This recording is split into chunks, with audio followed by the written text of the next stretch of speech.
नमस्कार, जी उत्तर प्रदेश उत्तराखंड देख रहे हैं आप। मैं हूं आपके साथ दीपाली। शुरुआत बड़ी खबर के साथ करते हैं। प्रयागराज से खबर। अतीक अशरफ हत्याकांड में बड़ा खुलासा हो रहा है। दिल्ली एनसीआर में तीनों शूटर्स की मुलाकात हुई है। लवलेश सनी की मुलाकात हमीरपुर में हुई थी। लवलेश सनी 1 महीने तक साथ रहे थे। कानपुर जेल में साथ रहे थे सनी और दिनेश भाटी, सुंदर गिरोह का सदस्य दिनेश भाटी। और ये तमाम बड़े खुलासे हो रहे हैं।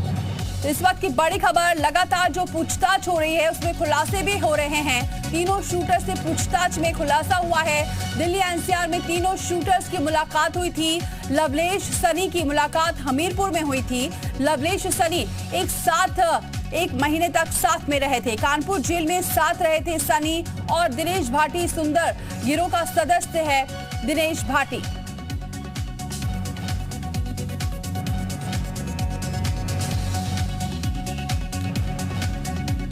तो एनसीआर में ही तीनों शूटर्स की मुलाकात हुई थी। बड़ी खबर, लगातार पूछताछ की जा रही है, उसमें तमाम खुलासे हो रहे हैं और पुलिस लगातार सवाल कर रही है जिसमें ये खुलासे हो रहे हैं। और इसमें ये साफ हुआ है कि कहां मुलाकात हुई थी इन तीनों शूटर्स की, क्योंकि तमाम ऐसे सवाल हैं जो अनसुलझे थे।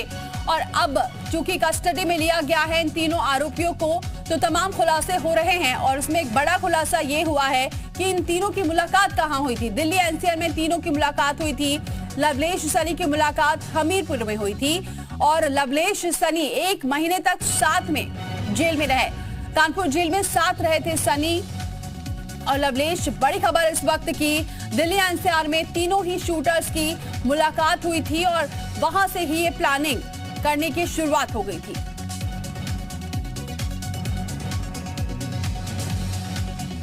और चलिए सीधे जुड़ चुके हैं विशाल इस खबर पर हमारे साथ। विशाल, तमाम अहम खुलासे हो रहे हैं पूछताछ में और ये बात सामने आई है कि तीनों की मुलाकात एनसीआर में हुई थी।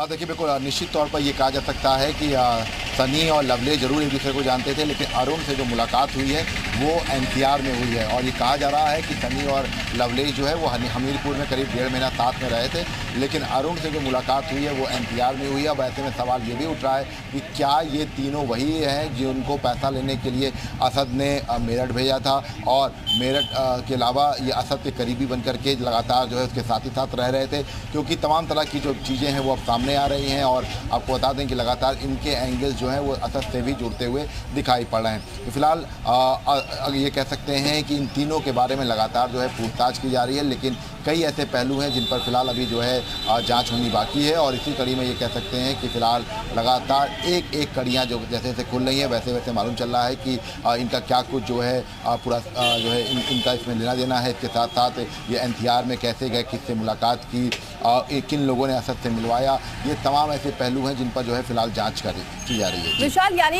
ये जो सामने आ रहा है कि लवलेश और सनी पहले एक साथ रहे जेल में और उसके बाद तीसरे जो अरुण से मुलाकात हुई वो एनसीआर में हुई और फिर असद से भी मुलाकात हुई। यानी ये कड़ी दर कड़ी जुड़ती जा रही है। लेकिन ये प्लानिंग कब इन लोगों ने की, ये अब रहस्य है, इसका भी पर्दा जल्द ही खुलेगा।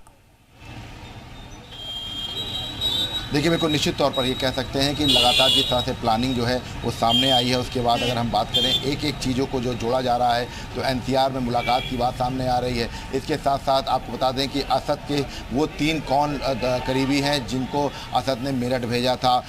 असद ने जिसके यहाँ शरण ली थी वो 3 तो गिरफ्तार हो गए थे, लेकिन इसके अलावा 3 और लोग थे जो लगातार असद के साथ थे। तो क्या ये तीनों वही थे, ये भी एक सवाल खड़ा हो रहा है, क्योंकि 3 की जो संख्या है ये जो है अपने आप में सवाल खड़ा कर रही है। और लगातार जिस तरह से एक एक करके ये सामने आ रहा है कि ये पहले से असद को जानते थे, क्योंकि किसी करीबी नहीं हो सकता है कि इनको जो है असद के पास भेजा हो, उसके बाद अतीक की मुखबरी हुई हो। ये तमाम ऐसी चीज़ें हैं जो फिलहाल कह सकते हैं कि इन तीनों का जो रोल है, जो भूमिका है, वो अब सीधे तौर पर अब धीरे धीरे साफ होनी शुरू हो चुकी है और लगातार एसआईटी जो है वो इस पूरे मामले की जाँच कर रही है। जी बिल्कुल, बड़े रहे विशाल तमाम अपडेट्स के लिए। तो एसआईटी लगातार जाँच कर रही है इन तीनों की क्या कुछ भूमिका रही है उस पर।